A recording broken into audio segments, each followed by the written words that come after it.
BA third year में आपके topic है भारत में जनसंख्या विस्फोट। भारत में कई सारी समस्या है, उनमें से एक प्रमुख समस्या है भारत में जनसंख्या जो है वो बहुत तेज़ी से बढ़ रही है। ठीक है, तो जनसंख्या में बहुत तेज़ी से वृद्धि जब होती है उससे हम जनसंख्या विस्फोट की स्थिति बोलते हैं। ठीक है, मतलब जनसंख्या का बहुत तेज़ी से विस्फोट हो रहा है, मतलब बहुत तेज़ी से जनसंख्या बढ़ रही है, इस तरह से बोलते हैं। ठीक है, तो इसकी परिभाषा देख लो। यहाँ पर लिखा हुआ किसी क्षेत्र में देश विशेष क्षेत्र विशेष में अत्यधिक तीव्र गति से वृद्धि होना जनसंख्या में। ठीक है, किसी क्षेत्र, ये इसमें कोई भी देश हो सकता है या कोई क्षेत्र हो सकता है। किसी देश का जैसे राजस्थान में तेज़ी से जनसंख्या बढ़ी तो उसको राजस्थान में जनसंख्या विस्फोट कह देंगे। या फिर कोई देश हो सकता है या पूरे वर्ल्ड में अगर तेज़ी से जनसंख्या बढ़ रही है तो उसको हम बोल देंगे इसमें जनसंख्या का विस्फोट हो रहा है। ठीक है, तो किसी क्षेत्र या देश में जनसंख्या में अत्यधिक तीव्र गति से वृद्धि होना, ठीक है, उसे हम जनसंख्या विस्फोट बोलते हैं। वृद्धि कब होती है तेज़ी से? जब निम्न मृत्यु दर हो।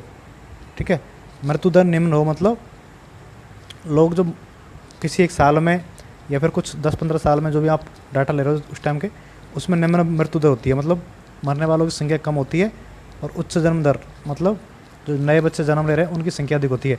ये नापते हैं 1000 पे कितने बच्चों ने जन्म लिया उस हिसाब से, और ये भी 1000 पे कितने लोग मरे उसको मृत्यु दर बोलते हैं, उसको जन्म दर बोलते हैं। ठीक है, तो दोनों में जो गैप ज़्यादा होगा मतलब लोग मर कम रहे हैं और जन्म दर अधिक है, तो उसे बोलते हैं जनसंख्या वृद्धि दर। ठीक है, और जनसंख्या वृद्धि दर जब बहुत ज़्यादा होती है, एक तो जनसंख्या वृद्धि दर सामान्य होती है और एक बहुत अधिक होती है, तो उसे बोलते हैं जनसंख्या विस्फोट। ठीक है, आपके समझ में आ गया हो। इसके बाद हम देखेंगे इसके कारण क्या है। ठीक है, जनसंख्या विस्फोट के कारण क्या है। इससे पहले मैं आपको एग्जांपल बताता हूँ जनसंख्या विस्फोट भारत की स्थिति भारत में कब बनी। तो 1971 से 1981 आप लोगों को पता होगा भारत में जनगणना जो है हर 10 साल में होती है। ठीक है, जैसे 2011 में हुई थी, उससे पहले 2001 में हुई थी। इस तरह से 1970 और 1981 के बीच, मतलब 1981 की जो जनगणना हुई थी 81 वाली, उसमें 71 से 81 के बीच में डाटा था। इसमें बहुत तेज़ी से जनसंख्या वृद्धि हुई थी और उसको बोलते हैं हम भारत में जनसंख्या विस्फोट की स्थिति। तब से शुरू हुई थी 1981 के आसपास से। ठीक है, उसके बाद से जनसंख्या तेज़ी से बढ़ रही है, तो इसे भारत में जनसंख्या विस्फोट की समस्या बोलते थे। ठीक है, इसके कारण हम देख रहे हैं यहाँ पर कारण क्या है इसके। ठीक है, जनसंख्या विस्फोट के तो कारण जो है इसके कारण में आएगा आपके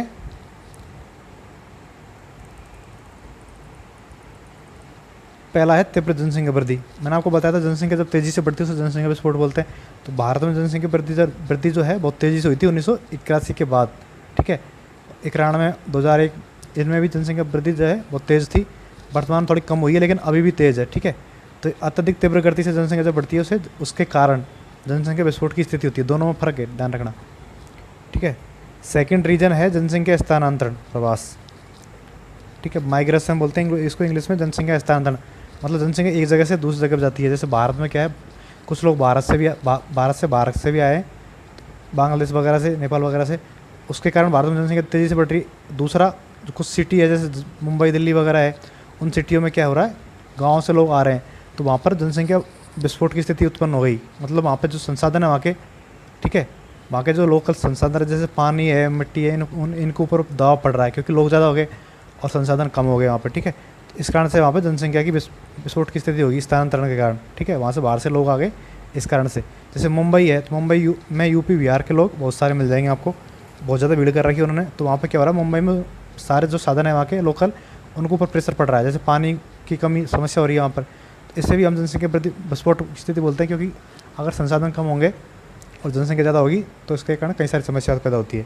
ठीक है, अगला कारण नगरीकरण एवं औद्योगिक विकास। ठीक है, ये किस तरह से जनसंख्या विस्फोट के कारण बना, जैसे नगरीकरण एवं औद्योगिक विकास। नगरीकरण के क्या कारण क्या हुआ, लोगों को अच्छा जीवन स्तर मिल गया, रहने की, खाने पीने की, पढ़ने की सुविधा अच्छी मिली। इस कारण से जो मृत्यु दर है वो कम हो गई।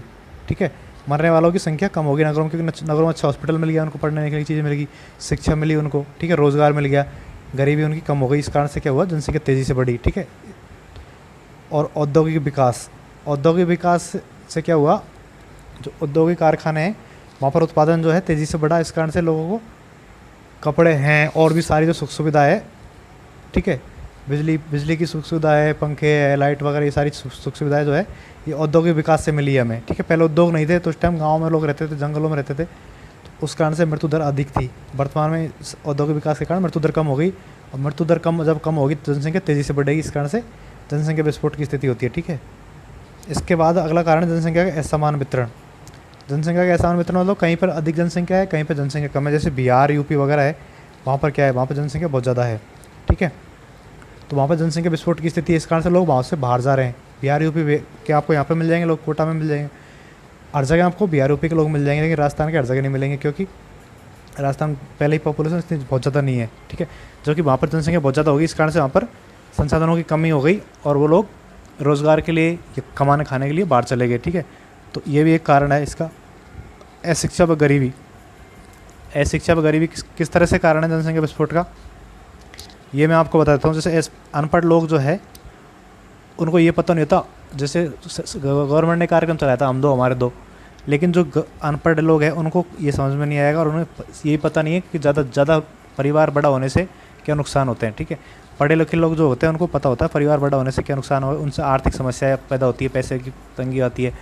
ठीक है, खान पान की उनको प्रॉब्लम आती है, पढ़ाई लिखाई में भी खर्चा ज़्यादा होता है। इस कारण से ये सारी चीज़ें जो है अशिक्षित लोग समझते नहीं है, और जो पढ़े लिखे लोग हैं वो सारी चीज़ें समझते हैं, इस कारण से वो जनसंख्या को तेज़ी से नहीं बढ़ाते। ठीक है, और दूसरा कारण गरीबी।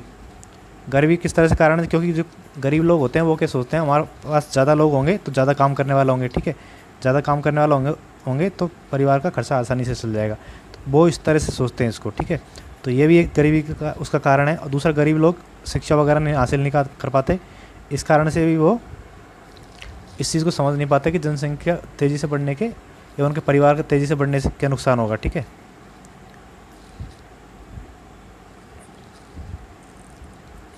आगे हैं इसके परिणाम।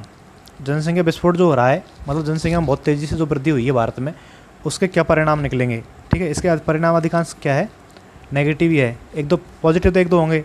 पॉजिटिव क्या हो गया, पॉजिटिव ये हो गया कि इससे काम करने वाले लोग अधिक मिल गए हमें। ठीक है, ज़्यादा जनसंख्या होगी भारत के पास तो काम करने वाले लोग भी ज़्यादा हो गए, ये तो पॉजिटिव हो गया। लेकिन ये ध्यान रखना, पॉजिटिव इसका सिर्फ एक ही है, इसके नेगेटिव बहुत ज़्यादा है। ठीक है, इस कारण से ये एक समस्या है, जनसंख्या विस्फोट की समस्या है। तो इस क्यों है, क्योंकि इसके अधिकतर नेगेटिव प्रभाव है। ठीक है, इसके नकारात्मक प्रभाव बहुत ज़्यादा है भारत के ऊपर। ठीक है, कौन कौन से हैं, जैसे निर्धनता व बेरोजगारी। अभी आप आसानी से समझ सकते हो, अगर परिवार में ज़्यादा लोग होंगे तो खर्चा ज़्यादा होगा। ठीक है, तो उससे गरीबी आएगी। ठीक है, देश के हिसाब से भी हम देखें तो भी यही बात है, साबित होती है, क्योंकि अगर देश में ज़्यादा लोग होंगे तो पैसा तो उतना ही रहेगा हमारे पास। ठीक है, ज़मीन भी उतनी रहेगी, लेकिन अगर लोग ज़्यादा होंगे तो क्या होगा, उससे गरीबी रहेगी। ठीक है, क्योंकि खर्च करने वाले ज़्यादा हो गए। इसी तरह बेरोज़गारी की समस्या आएगी, क्योंकि सरकार के पास रोज़गार फिक्स है। जॉब्स जो गवर्नमेंट निकालती है या प्राइवेट सेक्टर जो निकालता है, उसमें क्या है, वो लिमिटेड सीटें होती है। ठीक है, अगर लोग ज़्यादा होंगे, जनसंख्या अगर ज़्यादा होगी तो क्या होगा, बेरोज़गारी की समस्या होगी, कुछ लोगों को काम नहीं मिल पाएगा। ठीक है, वो बेरोज़गार रह जाएंगे। ठीक है, उन्हें नौकरी नहीं मिल पाएगी, तो इसका ये एक तरह की समस्या उत्पन्न होती है जनसंख्या के कारण। ठीक है, अगली समस्या है खाद्यान्न की कमी। ठीक है, खाद्यान्न की कमी किस तरह से होगी, क्योंकि ज़्यादा लोग संख्या में ज़्यादा होंगे तो उन्हें भोजन की मात्रा ज़्यादा चाहिए। ठीक है, तो इस कारण से, और हमारे पास तो ज़मीन उतनी ही है और खेती भी हमारे पास लगभग उतनी ही होती है, थोड़ा बहुत बढ़ती है हर साल। ठीक है, तो खाद्यान्न की कमी आ जाएगी। ठीक है, खाने पीने की वस्तुओं की कमी आएगी, कुपोषण की समस्या पैदा हो जाएगी। अगर खाने पीने को उनको ढंग से नहीं मिलेगा तो वो कुपोषित हो जाएंगे, मतलब उनको पूरी तरह सारी चीज़ें पोषण के लिए मिलेगी नहीं। ठीक है, दुबले पतले और कई सारी बीमारियों के कारण वो कुपोषित हो जाएंगे। ठीक है, अगला परिणाम या अगली समस्या क्या पैदा होगी, इससे आवास की कमी। आवास की कमी किस तरह से पैदा होगी, अधिक लोग होंगे, उन्हें अधिक घर चाहिए होंगे। ठीक है, तो इस कारण से जो रहने के लिए घर है उनकी कमी आएगी। ठीक है, शिक्षा व स्वास्थ्य की समस्या पैदा होगी, पढ़ाई लिखाई की उन्हें ज़्यादा स्कूल चाहिए। ठीक है, ज़्यादा खर्चा होगा उस पर, स्वास्थ्य के लिए हॉस्पिटलों की अधिक मात्रा में ज़रूरत पड़ेगी। ठीक है, तो इस कारण से ये भी एक समस्या पैदा होगी जनसंख्या वृद्धि के कारण। ठीक है, निम्न आर्थिक विकास। निम्न आर्थिक विकास कैसे होगा, क्योंकि इतने सारे लोग हैं, उनके लिए रोज़गार देना मुश्किल है, गरीबी की समस्या पैदा हो जाएगी। ठीक है, उन्हें पढ़ाना मुश्किल हो जाएगा सारे लोगों को। तो इस तरह की कई सारी समस्या जो है उसका क्या परिणाम निकलेगा, उसका परिणाम निकलेगा निम्न आर्थिक विकास। मतलब देश को जो आर्थिक विकास है वो अवरुद्ध हो जाएगा और देश को नुकसान हो जाएगा। ठीक है, काफ़ी। इसके बाद है, इसमें हम उपाय देख लेते हैं। ठीक है, उपाय मतलब इसको जनसंख्या विस्फोट जो है इसको हम कैसे रोक सकते हैं, जनसंख्या विस्फोट की स्थिति को, यह जो जनसंख्या विस्फोट की जो समस्या है भारत में, उससे हम कैसे निपट सकते हैं। मतलब इसके कैसे हल कर सकते हैं। तो इसके उपाय है, पहला उपाय है यहाँ पर कृषि विकास। ठीक है, कृषि विकास से हम जनसंख्या विस्फोट को कैसे रोक सकते हैं। जनसंख्या विस्फोट मैंने आपको बताया, जनसंख्या और जो संसाधन है दोनों के बीच तुलनात्मक रूप से होता है। जैसे अगर संसाधन ज़्यादा है तो जनसंख्या ज़्यादा होगी तब भी चल जाएगी, लेकिन अगर हमारे पास संसाधन ही कम है, जैसे खाने पीने की चीज़ें हैं, स्कूल है, हॉस्पिटल है, ये सारी चीज़ें, ज़मीन है, पानी है, ये चीज़ें हमारे पास अगर कम है तो जनसंख्या अगर कम होगी तब भी प्रॉब्लम आएगी। ठीक है, और ये हमारे पास ज़्यादा है तो जनसंख्या ज़्यादा होगी, इसको भी हम एडजस्ट कर लेंगे। ठीक है, तो कृषि विकास से क्या होगा, खाने पीने की वस्तुएं पैदा होगी और जिससे जो है जो अधिक जनसंख्या है उसे हम खिला पिला सकेंगे। ठीक है, तो ये कुपोषण की समस्या नहीं आएगी, खाद्यान्न की समस्या नहीं आएगी। ठीक है, दूसरा इसका उपाय है रोज़गार। ठीक है, रोज़गार का विकास किया जाए, मतलब नए नए उद्योग धंधे हैं, लोगों को अलग अलग प्रकार के काम दिए जाए नए नए, तो इससे क्या होगा, ज़्यादा जनसंख्या को भी प्रॉब्लम नहीं आएगी कि उन्हें अगर काम धंधा मिलेगा तो वो आसानी से जीवन यापन कर लेंगे। ठीक है, अगला उपाय है जनसंख्या नियंत्रण, मतलब जनसंख्या तेज़ी से जो बढ़ रही है उसको रोकना ज़रूरी है। ठीक है, अगर इसको नहीं रोकेंगे तो ये कितने भी उपाय कर लो आगे वाले, कोई हल नहीं निकलेगा। ये उपाय बहुत ज़रूरी है जनसंख्या नियंत्रण का। ठीक है, जनसंख्या नियंत्रण कैसे करना, जैसे जनसंख्या तेज़ी से बढ़ रही है तो लोगों को जागरूक करो। ठीक है, सारे लोगों को जागरूक करो, मतलब जनसंख्या के बारे में, जनसंख्या तेज़ी से बढ़ रही है तो इस पर रोक लगाने के लिए। दूसरा, स्कूल वगैरह में जो पढ़ाते हैं वहाँ पर शिक्षा वगैरह के माध्यम से बच्चों को इसके बारे में बचपन से जागरूक करें। ठीक है, दूसरा जनसंख्या नियंत्रण, इसके अलावा कानून बनाए इसके लिए, सजा का प्रावधान करें, 2 से अधिक बच्चे पैदा न करने का प्रावधान गवर्नमेंट ने कर रखा है कि 2 से अधिक बच्चे पैदा करने वाले जॉब नहीं लगते। ठीक है, तो इस तरह के और प्रावधान किया जाए जनसंख्या रोकने के लिए। इसके अलावा जो गर्भ निरोधक साधन है, जनसंख्या वृद्धि पर रोक लगाई जा सकती है। इस तरह के और भी उपाय अपनाए जाने चाहिए जिससे ये समस्या रुक सके। Thank you.